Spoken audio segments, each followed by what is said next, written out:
আল্লাহ কিভাবে জাহান্নামে দেবে। এই জন্য আল্লাহ রাব্বুল আলামিন যার যে চরিত্র, যেমন কুকুরের একটা চরিত্র আছে না, কথা বলে না, ওই চরিত্রে যারা অভ্যস্ত থাকবে চরিত্রবান হবে। কিয়ামতের ময়দানে এগুলো মানুষগুলো কুকুরের সুরতে। শুকুরের একটা চরিত্র আছে না, হারাম দেখলেই রূপ দেয়। আমাদের দেশে এক পদের আছে না, হালাল নাই, হারাম নাই, ঘুষ নাই, সুদ নাই। এই লেখাপড়া করে কলম ধরে খালি ডাকাতি করে, দুর্নীতি করে।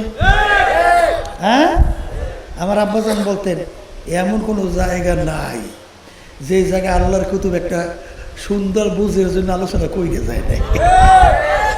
আব্বাজান বলতেন ডাকাইত দুই ধরনের। ডাকাইত কয় ধরনের? এক ধরনের ডাকাইত হইল বুকের ভিতরে পিস্তল ধরে, ছুরি ধরে, এই কি আছে বের কর, নালে কিন্তু ছুরি ঢুকাই দেব, ডাকাত। আমরা কি বলি? ডাকাত। আর এক শ্রেণী বর্তমানে ডাকাত বেরিয়েছে, পড়াশোনা করে কলম ধরে ডাকাতি করে। এই টাকা দিলে দে, নালে চার্জশিট উল্টা, টাকা দিলে দে, নালে কিন্তু চাকরি পাবি না, টাকা দিলে কে দে, নালে এই কাজের বিল পাবি না, টাকা দিলে দে, নালে কিন্তু জেল হইয়া গেল। এরা কি মানুষ না ডাকাই? হ্যাঁ, তাইলে এখন আপনি দুই ধরনের ডাকাই দুনিয়ামুখী শিক্ষায় শিক্ষিত হওয়ার পরে, কয়টা মানুষ আর কয়টা ডাকাই। আর যার তল ভালো হবে, এই কুকুরের চরিত্র, শুয়ারের চরিত্র, এই বানরের চরিত্র, এই হারামের চরিত্র, তখন আল্লাহর ফজল করমে দূর করার মতো শক্তি আল্লাহ দান করবে। তখন তার কাছে নিজে নিরাপদ, সংসার নিরাপদ, সমাজ নিরাপদ, দেশ নিরাপদ, জাতি নিরাপদ, সব নিরাপদ। তবে কথা হলো বুঝবে কারা? বলেন যারা মানুষ। আর সুরাতে মানুষ ভিতরটা আবু জাহাল, উতবা, সাহেব আবুল হাব মার্কা, এরা কিন্তু বুঝবে না। এই জন্য কবি এক কথায় বুঝাতে যাইয়ে বলতেন, গরবা সুরাত আদমে ইনসাবুদে আহমাদু বুদ জেহেলে আম এ সাবুদে। আবু জাহাল আর আল্লাহ রাসূল সাল্লাল্লাহু আলাইহি ওয়াসাল্লাম মানুষের আকৃতি, অঙ্গ প্রত্যঙ্গে কোনো পার্থক্য ছিল না। আল্লাহ রাসূল সাল্লাল্লাহু আলাইহি ওয়াসাল্লামের চক্ষু মুবারক দুইটাই ছিল। আবু জাহালের চক্ষু, আল্লাহর হাবিবের হাত মুবারক দুইটা, আবু জাহিলের হাতও দুইটা। পায়ের দিক থেকেও পার্থক্য নাই, অন্য অন্য অঙ্গ প্রত্যঙ্গে কোনো পার্থক্য নাই। কিন্তু আবু জাহালুর নাম শুনলে আমাদের জবান থেকে বের হয় লাআনাতুল্লাহি আলাইহি, আল্লাহর গজব পড়ছে আরো হুরুক। আর আল্লাহর হাবিবের নাম শুনলে দুরূদ শরীফ পড়া ওয়াজিব। কারণ কি? কারণ মানুষের সুরাত আকৃতি হইলে মানুষ হওয়া যায় না। মানুষ কাকে বলে এইটা বোঝার জন্য, বোঝাবার জন্য মাহফিলের ব্যবস্থা। আল্লাহ রাসূল সাল্লাল্লাহু আলাইহি ওয়াসাল্লাম বলেন যে ইন্না ফিল জাসাদি মুদগা ইযা সালুহা সালুহাল জাসাদু কুল্লু ওয়া ইযা ফাসাদাত ফাসাদাল জাসাদু কুল্লুহু আলা ওয়া হিয়াল কলব। আল্লাহ রাসূল সাল্লাল্লাহু আলাইহি ওয়াসাল্লাম বলেন, প্রত্যেকটা মানুষের মধ্যে আল্লাহ রাব্বুল আলামিন স্পেশাল একটা গোশতের টুকরা দান করছে। ওই গোশতের টুকরা যার ভালো হয়ে যায়, এক পর্যায়ে ওই মানুষটা ফেরেশতার চেয়েও সম্মানিত হয়ে যায়। যেমন উদাহরণ, ওমর রাদিয়াল্লাহু তাআলা আনহুর নাম শুনছি। প্রথম অবস্থায় কাফেরদের অন্তর্ভুক্ত ছিল না? কত বড় জঘন্য! আল্লাহর হাবিবকে কতল করতে রওনা করছে। না, এত বড় জঘন্য, খারাপ, পাপিষ্ট। দ্বিতীয় আর কোনো তার সঙ্গে মেশাল মেলে দেওয়া যায়? কিন্তু এই ওমর ফারুক রাদিয়াল্লাহু তাআলা অল্প সময়ের ব্যবধানে ইসলামের পক্ষে যখন আল্লাহর হাবিব সাল্লাল্লাহু আলাইহি ওয়াসাল্লাম সহ সাহাবায়ে কেরামদেরকে নিয়ে রাজপথে ইসলামের পক্ষে নারায়ে তাকবীর স্লোগান দিয়ে নামছিল। আচ্ছা বলেন তো, একটু আগে যখন আল্লাহর হাবিবকে কতল করতে রওনা করছিল, তখন ওমরের রাদিয়াল্লাহু তাআলা আনহু চক্ষু ছিল দুইটা। আর এখন ইসলামের পক্ষে স্লোগান দিয়ে নামছে, এখন চক্ষু হলো 4টা। হ্যাঁ, তাহলে একটু আগে হাসছিল 2টা, এখন কোন অঙ্গ প্রত্যঙ্গে পার্থক্য কি পেয়েছে? কোনো কিছু পান নাই। তাহলে একটু আগে ছিল সে জঘন্য খারাপ, তার চেহারা সুরাতের ভিতরে কোনো পরিবর্তন হয় না, অঙ্গ প্রত্যঙ্গে পরিবর্তন হয় না। কোন জায়গায় পরিবর্তনের কারণে এখন সে সর্বশ্রেষ্ঠ উৎকৃষ্ট মাখলুকাতের ভিতরে সে সম্মান লাভ করল? বলেন, ওই কলবের পরিবর্তন। কি পরিবর্তন? আর খেয়াল রেখে আল্লাহ রাব্বুল আলামিনের দরবারে সম্মান বাড়ে কমে কলবের উপরে ভিত্তি করিয়া। তাও একটা উদাহরণ দিলে বুঝবেন। বেলাল হাবশী রাদিয়াল্লাহু তাআলা আনহু, তার আব্বাও ছিল গোলাম, তিনিও। আচ্ছা, সমাজের ভিতরে গোলামের মূল্য কি? আচ্ছা, বংশের দিক থেকে একেবারে নিচু বংশ, হাবশ বংশ, বংশের দিক থেকে কি নিচু। ওদিকে শিক্ষার দিক থেকে বকালাম, কিছু জানতো না। ওদিকে টাকা পয়সার দিক থেকে নিঃস্ব, কোনো পয়সা টাকার মালিক নেই। ওদিকে এবার চেহারার দিক থেকে একেবারে কালো, কালো জাতের মানুষ দেখছেন না, কোনো ডকপত আছে? ওদিকে হাবশ বংশের লোক, চেহারাও কালো। ওদিকে আবার গোলামের ছেলে গোলাম। ওদিকে আবার শিক্ষার দিক থেকে একেবারে বকালাম। ওদিকে আবার পয়সার দিক থেকেও নিঃস্ব।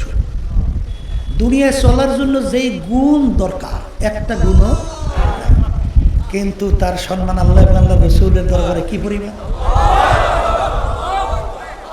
কি চেহারার দিক থেকে, বংশের দিক থেকে, সম্পদ টাকার দিক থেকে, শিক্ষার দিক থেকে? আল্লাহর বান্দারা, পর্দা আলে মা বোনেরা, অনেকে তো আমরা বাহ্যিক দুনিয়ার ব্যাপারে, বাহ্যিক শরীরের ব্যাপারে চিন্তা, কলবের চিন্তা অনেকের ভিতরে ঢোকে নাই। কিন্তু এই যে বাড়ি ঘরে কাজকর্ম ফেলাইয়া, অনেকে টাকা পয়সা খরচ করিয়া এখানে যে আসছে, একটা উদ্দেশ্য আছে না? কি উদ্দেশ্য? এই জাহান্নাম থেকে মুক্তি পাওয়া আর ফিরেশতে শান্তির জায়গা বেহেশতে যাওয়া। কথা ঠিক? এখন বেহেশতে যাওয়ার জন্যে আল্লাহ রাব্বুল আলামিন তো কোরআনুল কারীমের ভিতরে শর্ত লাগাইছেন। শর্ত কি? শর্ত ইল্লা মান আতাল্লাহা বিকলবিন সালিম। আল্লাহ রাব্বুল আলামিন বলেন, কলবে সালিম, পরিষ্কার পরিচ্ছন্ন ভালো কলব ছাড়া আমার পবিত্র জায়গায় বেহেশতে হবে না। তাহলে বেহেশতে যাওয়ার জন্য কোন কলব লাগবে? বলেন, কলবে সালিম। আবার বলেন, এই আল্লাহ রাব্বুল আলামিন তার হাবিবকে দুনিয়াতে পাঠাইছে, উদ্দেশ্য কারণ নেই? কারণের ভিতরে একটা কারণ হলো আল্লাহর হাবিব সাল্লাল্লাহু আলাইহি ওয়াসাল্লাম তার উম্মতদেরকে ওয়ায়ুযাক্কিহিম, আত্মশুদ্ধি করাইবে। কি শুদ্ধি করাইবে? বলেন বলেন বলেন বলেন। এরপরে আসে কুরআনুল কারীমের অসংখ্য আয়াত, যেমন এক সূরার ভিতরে দেখবেন প্রায় 11টা কসম করার পরে আল্লাহ রাব্বুল আলামিন বলছেন, قد أفلح من زكاها وقد خاب من دساها। যারা কলব নামক আত্মাকে পবিত্র করতে পারবে তারাই নাজাত পেয়ে জান্নাতে যাবে। শোনেন, কলব যদি ভালো না হয় ওরা মানুষের পরিচয় দেওয়ার অধিকারী নেই।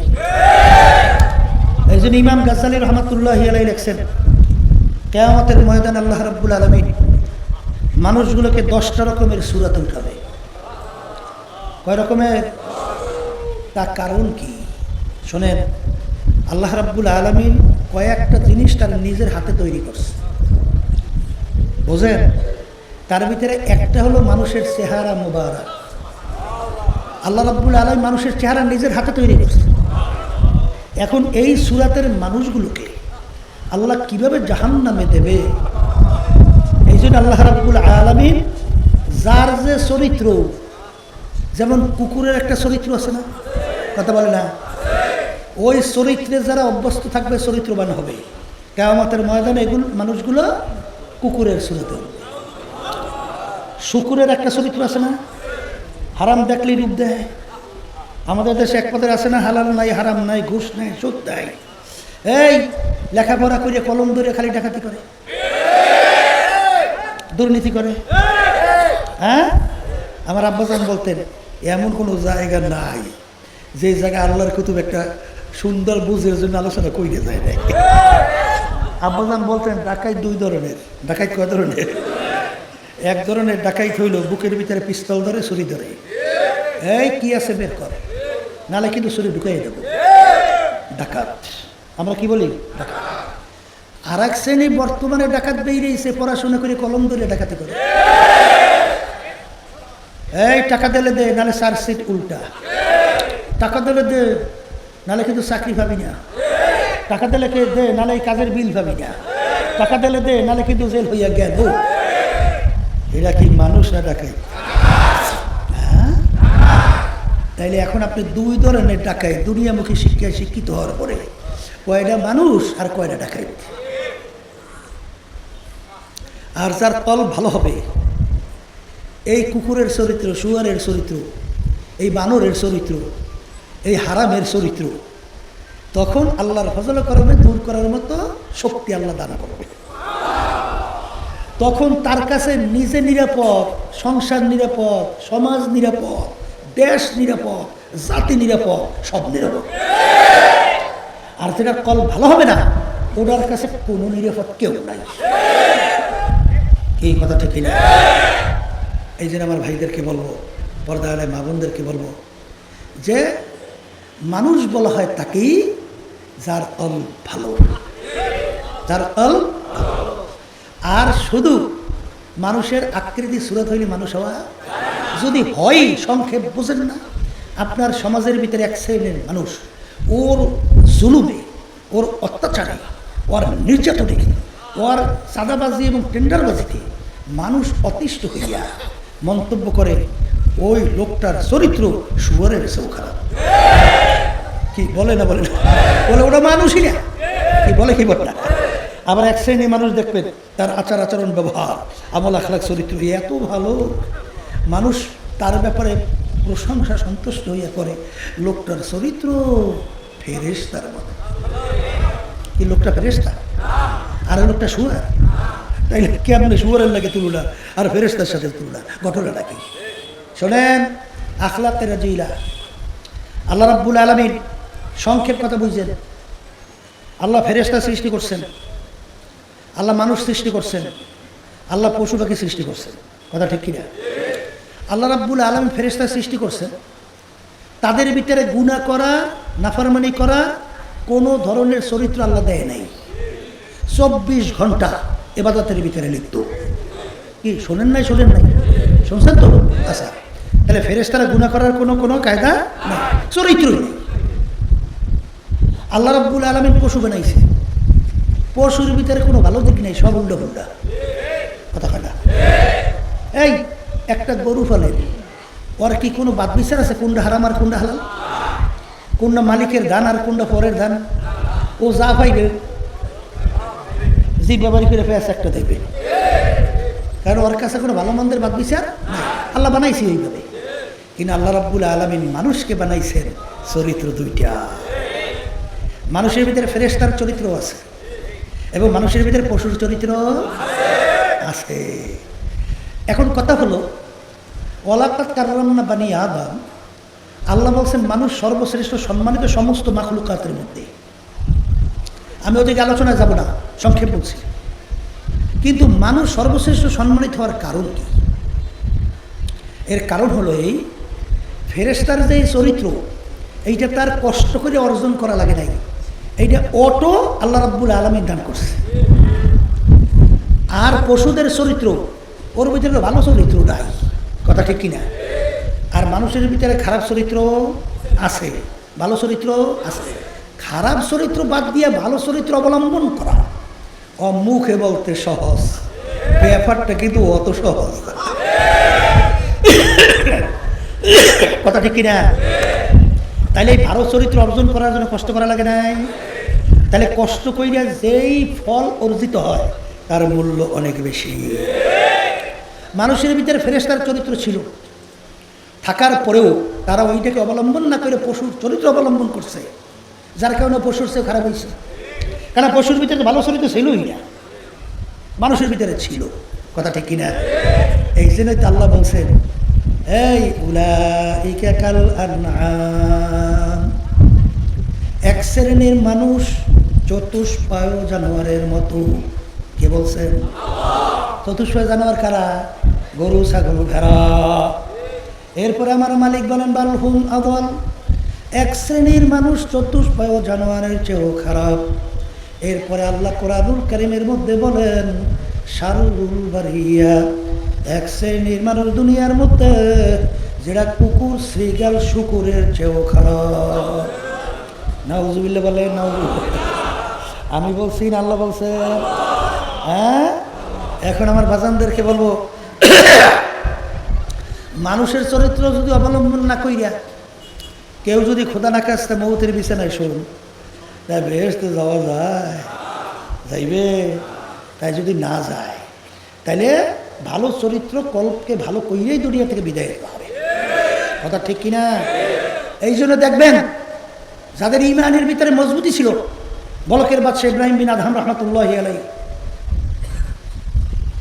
আগের যুগের বাদশার বড় মূল্য ছিল, বড় সম্মান ছিল, ঠিক না? বাড়ির দরজায় মুসাফির, রাস্তার ফকির বাদশার সঙ্গে দেখা করছে, সালাম দিয়েছে, বাদশাহ আপনার এই মুসাফির খানায় আমি একটু থাকতে চাই। বাদশার মাথা গরম, পায়ের রক্ত মাথায়। কথার কথা, কিরে তুই আমার রাজ সিংহাসন স্থায়ী বাড়িকে তুই মুসাফির খানা বানাইছ? তুই তো আমার ইজ্জত নষ্ট করছ।